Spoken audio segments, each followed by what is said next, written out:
Welcome, welcome one, welcome all. My name is Soul Expression, and it is very good to be here with you today. I am very excited. Today is my first live, and uh, I've been so inspired by so many people that I like to watch on YouTube who go live that I'm just excited. I'm excited whether I get a viewer, whether I don't. I already got one. Praise God. Peace and love, young bro.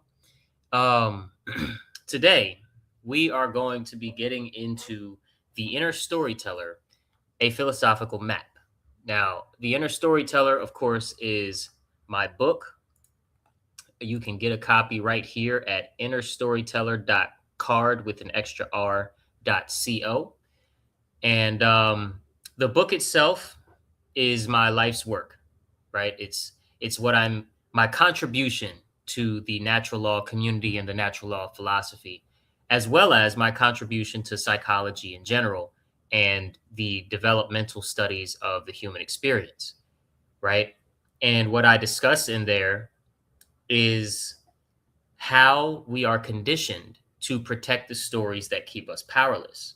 If you look around and you think about the money system and you think about the ways in which people are happily headed towards their own slaughterhouse, right? The way that we line up to be more separate from each other, more divided, to be more aggressive and angry with each other all the time, to be more conniving and get ahead at the expense of someone else we are with each other. And you look at how the what's influencing all that is religions like money and human authority, meaning somebody because they have a certain costume on or because they answer to a certain boss that we uh, prescribe authority to, that means they actually have moral authority over us, a moral right to rule us, and we have a moral obligation to obey them somehow. These religions I call the mother and father of all religions, right? The mother of all religions being the religion of monetary value, and the father of all religions being the religion of man's authority. Of course, there is an authoritative force in the universe, which would be the creator, the creative, the what made all of this, right? Like I'm a human being. My father and mother came together and they made love, and that resulted in the physical body manifesting. But the life that inhabited my body, or that inhabits my body, that's one with my body, that they did not make. Something else made the life itself, and that creative force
And we're back. Okay. Goodness gracious. So I think I'm gonna have to do the stream without sharing my screen. Hopefully that's all right. But as I was saying, can't hear or see you. Yeah, yeah, yeah. It went away, my man's. So and first of all, before I get back in the topic, let me just put this on screen. No, the book is not free. To pre-order the book right now, it's not free, but you can secure the low price of, I think it's like 17, let me see, $17. Because it's $18. So $17.99 right now. And that's for a paperback copy to be shipped to your house if you're within the United States. And basically, if you go ahead and pre-order the book now, then you secure that price, because once the paperback is actually published, that price is going to shoot up. So that's the purpose of pre-ordering the book. Thank you for your question and all of your comments. I appreciate it. And I'm gonna get back into my little spiel. But basically what I'm saying is there is a force in the universe with authority, and it's not mankind, and it's not any small group of men, men or women. And the idea that we are morally obligated to be obedient to these people and these systems is wrong. And the parenting, the teaching, the guiding of children to grow up in the belief bubble that we have to be and should be obedient to these systems and these people is also just as wrong. And so, me noticing that, I was an educator for about 7-8 years of my life, and then and I've always been an artist. I've always had a love for putting my feelings into some sort of art form. Um, this relationship that human beings have with, um, you know, the religion of authority cannot really be dismantled or done away with without a very deep understanding of the self and how the self works. Knowledge of self is probably the oldest formal study of psychology that there is.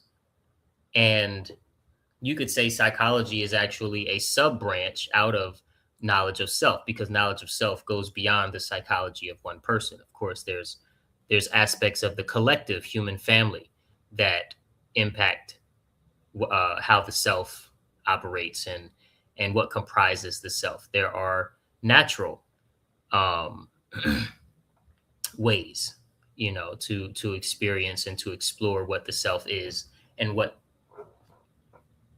influences the self the most. Regardless of all of that, um, I am quite excited to get into my work that helps people fully understand the self and their self. And it's called the Inner Storyteller. So I'm going to pull back up my document here. There we go. So we can get to talking about,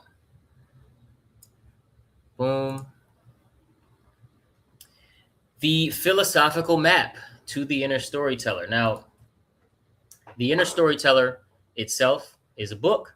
When you pre-order the book, or when you order the book, even after the paperback is published, it comes with a PDF that serves as a companion, right? A companion read.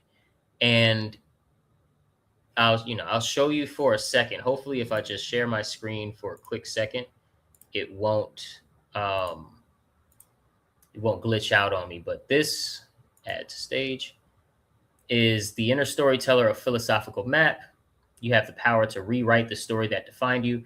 This is a guide to the book itself, right? And I'm gonna stop sharing because I'm afraid that it's going to glitch out on me and kick me, and my computer is going to restart again. That's what happened. Is my computer completely glitched and went haywire for a second and restarted, and then I was able to come back into the stream. Um, and I figure it's because I was sharing my screen that's why my laptop went haywire. But regardless, the Inner Storyteller, a philosophical map, is a companion read to the Inner Storyteller, the main book, the main manuscript. It's a document that serves as a guide to the philosophical sequencing of the Inner Storyteller. And it's not simply a breakdown of chapters, but more so a map to the deeper movement beneath the chapters of philosophical ideas.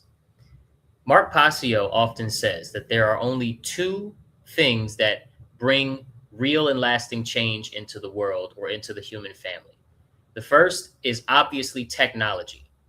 Technology as a whole, when you think about things from the pen and the pencil to paper, the printing press, the internet, the computer, um, the processor within a computer, the light bulb, the wheel, the um, axle, all of these inventions, right? These technologies, when introduced, the gun, right? The wrench, certain tools, all of these technologies completely changed the trajectory of the human family. The direction that we were heading in upgraded when certain technologies were introduced into the human family. So technology is the first of the only two things that bring real and lasting change. And the second is philosophy, okay, which can also be said as worldview. Okay, one's personal philosophy, one's personal worldview, or the collective shared philosophy or collective shared worldview of a certain region of the world can and does bring real and lasting change into the world. And of course, within philosophy, within worldview as a huge umbrella topic, you have religion, you have, other faith systems that maybe don't qualify as religion. You have environmental factors that, all of those things, and they result in books like the Bible being written, um, certain documentaries, and even fiction like The Matrix coming in, and they introduce a philosophy that has a measurable and noticeable change into the world and into the human family. We have technology and philosophy. Those are the only two things. You can't name something else that actually brings real and lasting change besides technology and or philosophy. And guaranteed, whatever you come up with is going to either be a technology or a philosophy. So that's why I wrote it. And that's what I'm very, very excited to get into with you guys. Let me check my comments one more time before I get over there. Let me see. When will the book be available? The book will be available in a few months. There's no set date yet, and of course, as soon as there is one, then it'll be added to that website, innerstoryteller.card with an extra r.co. That's innerstoryteller.card.co. But right now, we're just going to say, within the next 6 or 7 months, the book will be published and available, and we'll start shipping out the ones to the people that already bought the book via the pre-order, and the regular price will be added to that website. Now, when you get the book, you get with it the philosophical map, and I'm going to get into that right now. So it starts off, the heart of this book is the idea of the inner storyteller, which is the inner meaning maker through which human beings experience reality as story. Now, notice I don't say human beings experience reality as a story. Yes, we do have a story that we go through and that we observe in our own life. But that A story is real. It's ever changing. The important moments, the moments that we find and feel were the most important in our lives, change as we get older, right? We forget things that we thought were extremely important in our super duper youth by the time we're 16 and 18. And we forget things that were super important to our 16 and 18-year-old selves by the time we're 25 and 35 and so on. It's the same life cycle, but we interpret what is important and what is memorable much differently depending on who's talking, right? And so I don't say human beings experience reality as a story. I say human beings experience reality as story. That means our inner experience happens in story form. And we'll get into that. We do not simply live events directly. Okay. We interpret them. We associate the events that we go through with other events that we either witnessed or that we've gone through ourselves. We frame them within our personal worldview, within our personal philosophy. We anticipate based off of the events that are happening now. This means these other events will happen later, or this means these other events that happened before mean this and that, right? We interpret and anticipate. We remember and we assign significance to the events. And all of this is done in story form. First this happened, then this happened, then this happened, and this story means this. You take something that you find unfair. For you to feel that something is unfair, right? Somebody takes something that they had no right to take, and it was an unfair thing that they did. That's experienced in story form. The thing existed how it was, or the circumstance existed how it was. Then somebody introduced this action. And when they introduced this action, the aftermath was such and such. And that resulted in the feeling, the understanding, the inner experience of a story of unfairness. Okay. And a need for correction. This is how we experience life. And it doesn't just have to do with things that make us sad. It also has to do with things that make us happy. You know what I mean?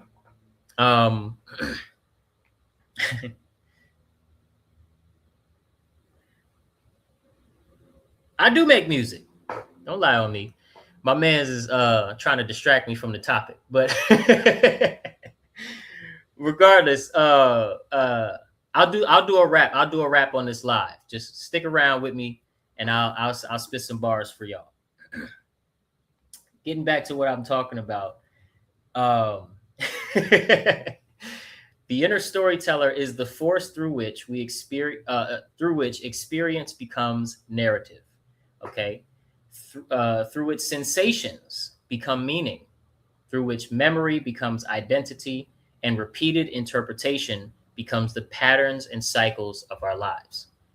In the language of this book, The Inner Storyteller, the main book, the inner storyteller is the third seat behind awareness and the seat of consciousness, which is called the I am. What this means is the inner storyteller is not merely some psychological glitch that we can, is there for a phase and then we grow out of it. The inner storyteller is so intimate to the human experience, so deeply baked and caked into our makeup, to what makes us human, that it extends beyond even one life cycle. Whether or not you believe in reincarnation, you were something existed before you entered into the body in your mother's womb. And this existence continues on somehow, some way, after the body ceases to inhabit the you that's inside the body. So that eternal being, the inner storyteller is with that eternal sense of yourself, not only just the self that is alive in the body while we're here in this 3D space, but as a spiritual aspect and eternal aspect of the human experience. And it also means that it's the most powerful dynamic force in existence, because awareness needs not to be is never doing anything, right? Pure awareness, the absolute principle is, it just is. It simply is. It cannot be described, it cannot be quantified, qualified. It has no properties. It simply is. And tapping into pure awareness is something that only the most rare human being will ever do. Then the next seat, the second seat, is the I am. The I am knows that isness.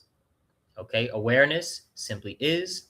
The I am principle, the second,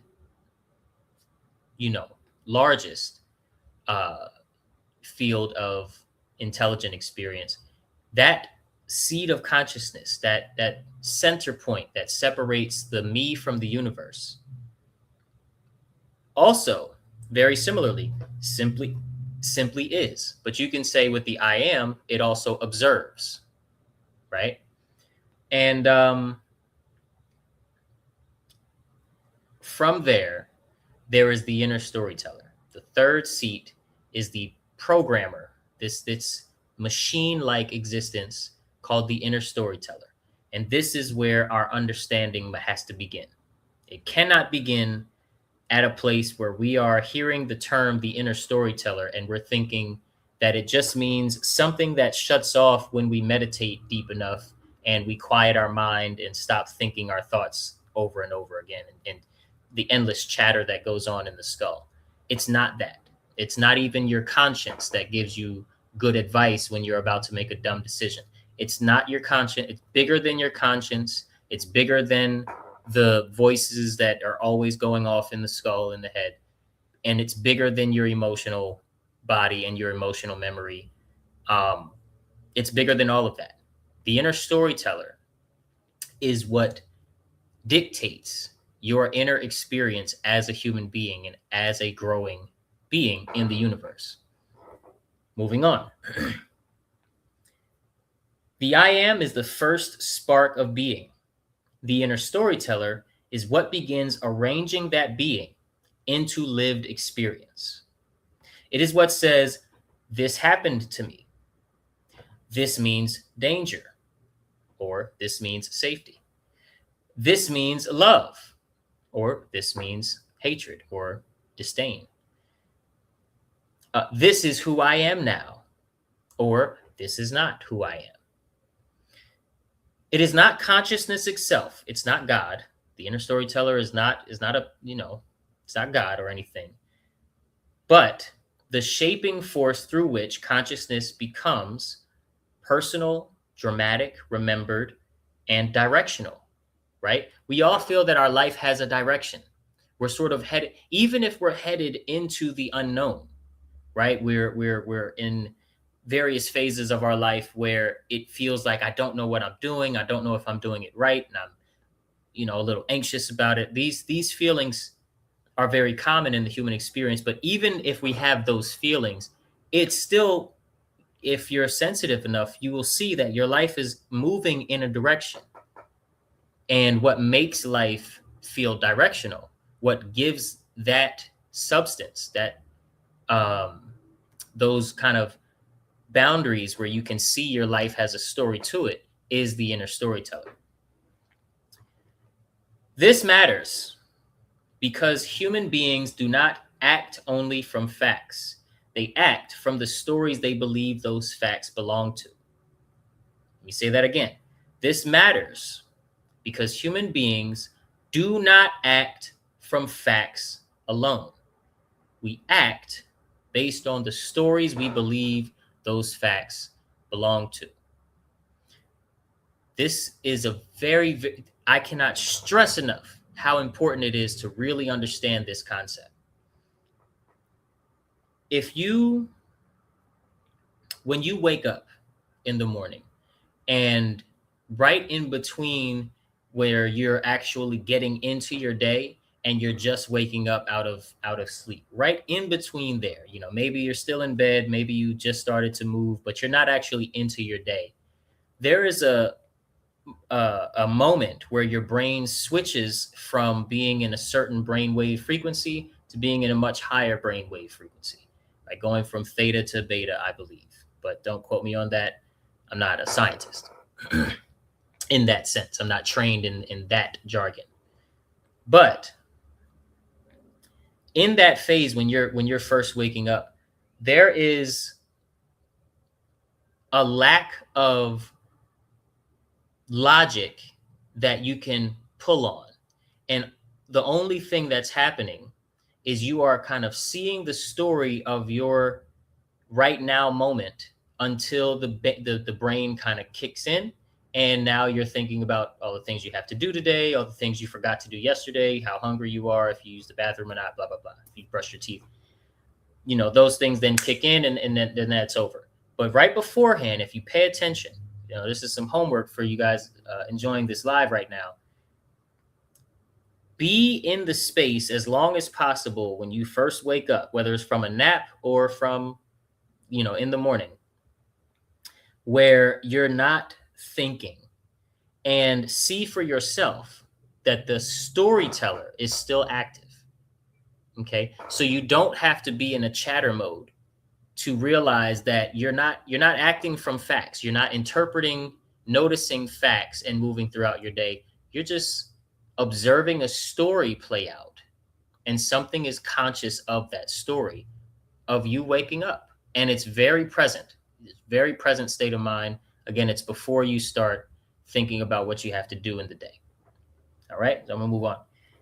Now, fear, hope, trauma, authority, symbols, institutions, family, religion, money, and culture all press themselves into this inner storytelling process.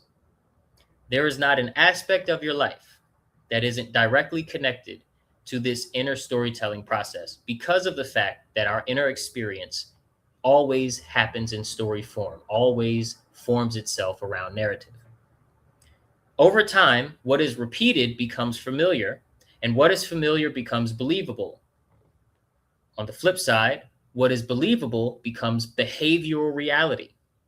We behave within the bounds of what we believe we are supposed to do. And in this way, the inner storyteller becomes one of the deepest battlegrounds in human life. The place where meaning is assigned, identity is rehearsed, and obedience or awakening begins. Now, when I say battlegrounds, we are at war, people. You have enemies, people. It's unfortunate. We don't want them, but we have them. Okay? Look out your window. See for yourself how we treat each other. Talk with your friends and family who are honest with you, and reassure yourself that we don't want to act this way towards each other. But notice that we do, and notice that we don't readily have good answers for why we treat each other so horribly as a human family.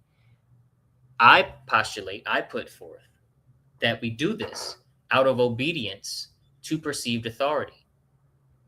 Okay, the excuses that we make for why we don't grow our own food, share more, provide more aid, stop obeying when the orders are given that are immoral orders. Why we don't do this? The excuses that we give are always tied to the mother and father of all religions, which is the religion of monetary value and the religion of authority, meaning a chain of command. Okay?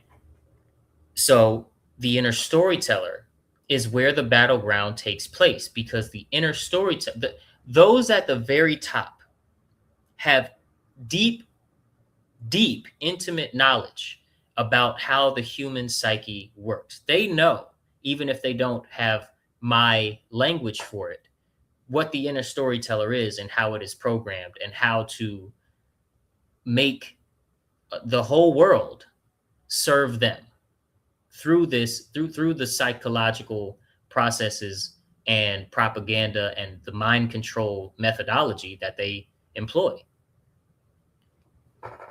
And they are conducting the war on humanity in the realm of the inner storyteller, meaning they do things outside of our bodies that trigger the meaning making machine in our psychology, make false meanings of things, and then keep making them over and over, because what gets repeated gets familiar. What becomes familiar is believable, and what's believable becomes our behavior patterns.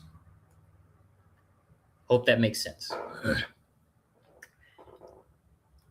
The parts that follow trace the process philosophically, meaning what we're going to get into as we delve deeper into this philosophical map. They do not merely deliver information in sequence. They show how the inner storyteller is formed, how it's conditioned, how it's wounded, how it's manipulated, but also how it's embodied, reclaimed, and finally called back into alignment with truth and principle. So that's all I have time to read from the map for today, for today's video. As promised, I got some bars for y'all. I'm gonna spit some bars for the homie. And yeah, much love. Make sure you go to innerstoryteller.carrd.co and secure a copy of the Inner Storyteller book for yourself at the current price of just $18, under $20. Sacrifice an extra large coffee and a bagel, I guess. And let's see, what do I want to spit for the homie? I got a 16 for you.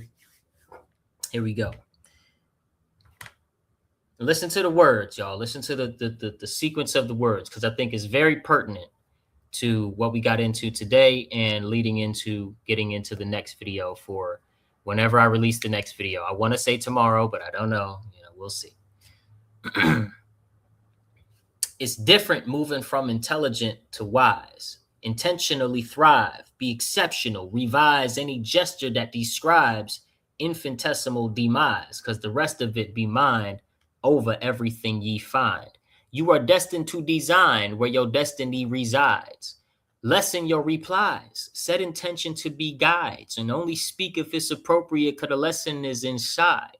The teacher in the front if the student's left behind, but the student can arise if they on the teacher's side. You get the point. Read the feeling found in between the lines. Phrases only bridge between meanings in the rhyme and the feeling that the lesson can relay unto your mind. So thank the universe for all the blessings in disguise, because the message in the sky reads, you're leveling with I. Now I see so much tension, I'm ascending just to cry. And it's elegant to try and reach a level you can fly with God. Thank you so much, and I'll see you guys in the next one. Peace and love.